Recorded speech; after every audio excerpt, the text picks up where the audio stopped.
Bismillahirrahmanirrahim. Assalamualaikum warahmatullahi wabarakatuh. Perkenalkan, nama saya Ahmad Dimyati Bahrul Ato, NIM 1220151. Saya dari Prodi Hukum Ekonomi Syariah kelas D. Di sini saya akan mempresentasikan tentang fikih puasa, qadha puasa, kafarat, fidyah, dan hikmah puasa. Pengertian qadha. Di dalam fikih, istilah qadha dipakai pada dua tempat, yaitu dalam arti lembaga peradilan dan qadha dalam arti pelaksanaan kewajiban, khususnya ibadah. Qadha dalam pengertian yang kedua merupakan pengimbangan daripada fuqaha berbeda pendapat tentang pelaksanaan kewajiban qadha. Pendapat yang pertama dipelopori oleh mazhab Hanafi dan Hambali. Sebagian ulama mazhab Syafi'i, Malik, dan umumnya ulama hadis memandang wajib melaksanakan qadha atas dalil alasan perintah yang ada. Terus hal-hal yang dapat diqadha diantaranya 1. Sholat, 2. Ibadah haji, 3. Puasa di bulan Ramadan. Pengertian kafarat. Puasa kafarat adalah puasa sebagai penebusan yang dikarenakan pelanggaran terhadap suatu hukum atau kelalaian dalam melaksanakan suatu kewajiban, sehingga mengharuskan seorang mukmin mengerjakannya supaya dosanya diampuni. Bentuk pelanggaran dengan kafaratnya antara lain: 1. Apabila seseorang melanggar sumpahnya dan ia tidak mampu memberi makan dan pakaian kepada 10 orang miskin atau membebaskan seorang raqabah, maka ia harus melaksanakan puasa selama 3 hari. Harus berpuasa 2 bulan berturut-turut. Quran Surat An-Nisa ayat 94. Terus pengertian fidyah puasa.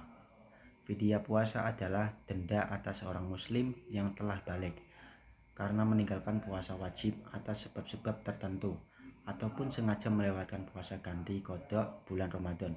Fidyah adalah kata dalam bahasa Arab yang berasal dari kata fada,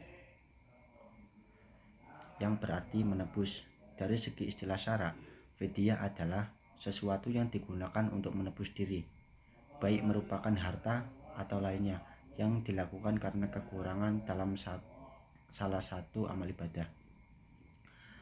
Fidyah adalah peluang yang diberi oleh syarak untuk seseorang muslim untuk menyempurnakan ibadah. Meninggalkannya akan menyebabkan ibadah seseorang rusak dan menyebabkan berdosa sampai dia menunaikannya. Terus hukum fidyah puasa. Hukum membayar fidyah adalah wajib. Membayarnya wajib disempurnakan mengikuti jumlah yang ditinggalkan. Fidyah juga menjadi suatu tanggungan, hutang kepada Allah apabila tidak dilaksanakan. Kewajiban ini jelas dinyatakan dalam firman Allah surat Al-Baqarah ayat 184. Dan wajib bagi orang yang menjalankannya wajib membayar fidyah, yaitu memberi makan seorang miskin. Quran Surat Al-Baqarah ayat 184. Menurut madhab Hanafi, fidyah adalah berupa setengah sak gandum, yaitu uang seharga itu, dengan syarat berlanjutnya ketidakmampuan orang yang tua renta itu sampai kematiannya. Sedangkan menurut jumhur, fidyah itu berupa 1 mud, makanan pokok untuk tiap hari puasa yang ditinggalkannya. Alokasi distribusi fidyah, nadhar yang mutlak, kafarat, dan sedekah yang wajib adalah sama dengan alokasi distribusi zakat. Hikmah puasa. Tujuan puasa berdasarkan surat Al-Baqarah ayat 183 yang berbunyi, ya ayyuhalladzina amanu kutiba alaikumusyamu kama kutiba alal ladzina min qablikum la'allakum tattaqun. Hai orang-orang yang beriman, diwajibkan atas kamu berpuasa sebagaimana diwajibkan atas orang-orang sebelum kamu agar kamu bertakwa. Takwa menjadi kebutuhan bagi semua umat manusia karena takwa adalah sumber kebaikan dunia dan akhirat. Ibadah puasa adalah model ibadah ortodok yang tak kusam ditelan zaman, meski ada beberapa perbedaan cara pelaksanaannya. Ibadah ini tergolong ibadah yang sangat rahasia, yang hanya diketahui oleh individu dan Allah Subhanahu wa Ta'ala.